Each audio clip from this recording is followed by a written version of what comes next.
On parlait de politique et du gouvernement. Annie, en tant qu'expert, quel est le regard que vous portez sur la compétence actuellement de nos dirigeants? Est-ce que nous avons réellement des hauts cadres, des dirigeants qui sont capables de comprendre la situation économique, de gérer économiquement le pays? Donc le problème pose surtout les politiques et la manière de faire du gouvernement par rapport à des situations pareilles. Donc, ça fait 3 ans, les déclarations officielles n'admettaient même pas l'existence d'une crise. Alors que la crise a toujours existé, les gaspillages ont toujours existé. Et la sonnette d'alarme a été tirée par un nombre important d'experts, dont M. Benbitour, depuis les années 70, les années 2008, 2009, 2010, où il a attiré l'attention, au même titre que d'autres experts, que le budget de fonctionnement est en train de croître d'une manière irrationnelle et irréfléchie, qui va avoir des conséquences lourdes sur le changement des habitudes de consommation des Algériens. Donc on a énormément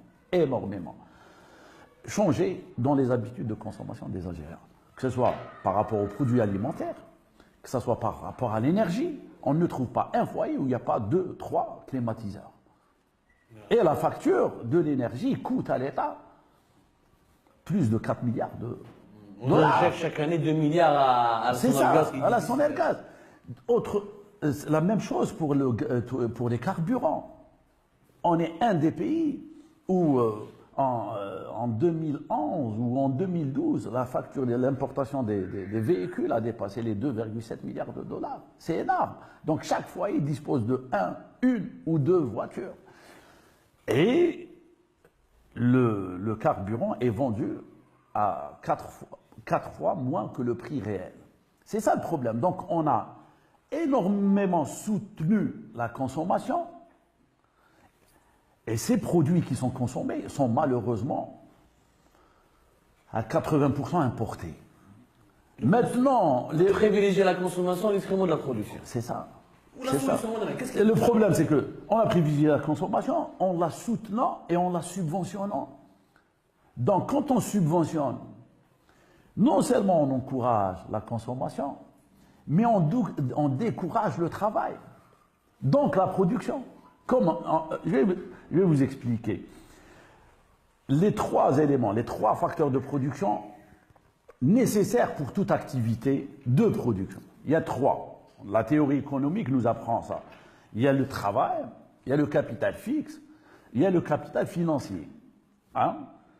L'Algérie a eu des revenus très importants en devises.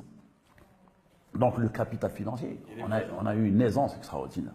Le capital fixe, on a des terres, on a des minéraux, on a du pétrole, on a un littoral qui est exceptionnel. Donc on a un potentiel fixe, je dirais, énorme. Et pour le travail, on a une jeunesse qui est instruite, une force de travail qui est importante, mais malheureusement qui n'est pas actionnée, qui n'est pas mobilisée. Donc ce qui nécessite, c'est de créer la jonction entre ces 3 facteurs de production, de trouver les formules nécessaires, donc les politiques nécessaires, donc les orientations nécessaires qui pourraient permettre à ces 3 facteurs de production de produire de la croissance. Malheureusement, il n'y a que le secteur pétrolier qui permet à l'Algérie d'avoir des revenus en devises, ce qui est anormal. Donc les politiques sociales qui font à ce qu'on consomme d'une manière irréfléchie, produisent l'absence de la mesure. Beaucoup de gens parlent du renversement d'échelle des valeurs. C'est vrai que c'est un terme sociologique, mais pourquoi la notion de la valeur n'existe pas en Algérie? Pourquoi? Tout simplement parce qu'on ne la vit pas.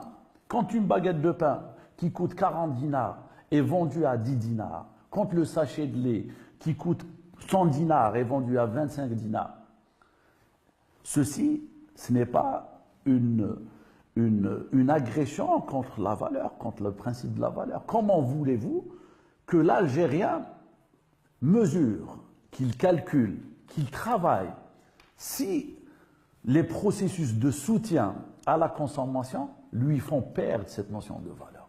Et c'est ça la chose la plus importante. Si les pouvoirs publics ne prennent pas en considération ça, qu'ils, sur le moyen terme, et je reviens à votre question sur les politiques, la compétence et la manière de faire.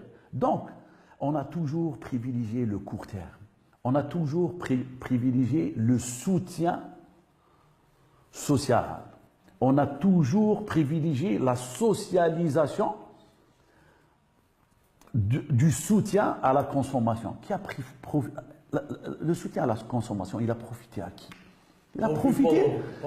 Non, il a profité aux autres économies. Il a profité aux producteurs de lait néo-zélandais. Il a profité aux producteurs de blé français. Il a profité. Donc, on a énormément ramené du blé de la France. Donc, l'agriculture française a profité de cette manne de subventions. On a soutenu. Donc, on consomme. On consomme. Et les études, l'Algérien n'a jamais été un très grand consommateur de blé tendre. Si on revient à l'histoire, on mangeait ça du couscous, mais c'est du blé local. Et donc maintenant, c'est le gaspillage à outrance de la farine qui est importé. La même chose avec le carburant, la même chose avec le blé, la même chose avec les voitures. Donc tous les pays ont profité réellement de cette manne pétrolière. Donc l'argent n'a fait que transiter par nous. On s'est appauvri par rapport à nos réserves de pétrole. Et c'est ça la chose la plus... Pour résumer, on a financé les autres pays avec notre propre argent. C'est ça. On a enrichi la Chine, la France, etc. avec notre propre argent. C'est ça. Et le pire, c'est qu'on a produit une génération, une population qui s'est habituée, qui a des habitudes de consommation qui sont totalement différentes et qui étaient les siennes, ça fait 20 ans ou 30 ans, et qui sont énormément coûteuses. Et toute politique de restriction de consommation pourrait produire un mécontentement social. Et c'est ça le problème qu'on est en train de vivre actuellement. Qu'est-ce qu'il en serait si le gouvernement déciderait à ce que le sachet de lait passerait à 50 dinars? Il y aura des émeutes, il y aura beaucoup de problèmes. On a vu l'histoire du départ à la retraite. Donc, dans un pays où la moyenne de l'espérance de vie est à 78 ans, les gens veulent partir à la retraite à 50 ans. C'est une aberration sur le plan économique. Donc, tout cela, parce qu'on a habitué l'Algérien à consommer et à ne pas travailler. Et le problème maintenant, parce que réellement, pour revenir à ces restrictions, etc., c'est vrai que les restrictions s'imposent, qu'on doit revenir à une rationalité. D'irrationaliser, ça sous-entend quoi? Ça sous-entend qu'on était irrationnel avant. Un.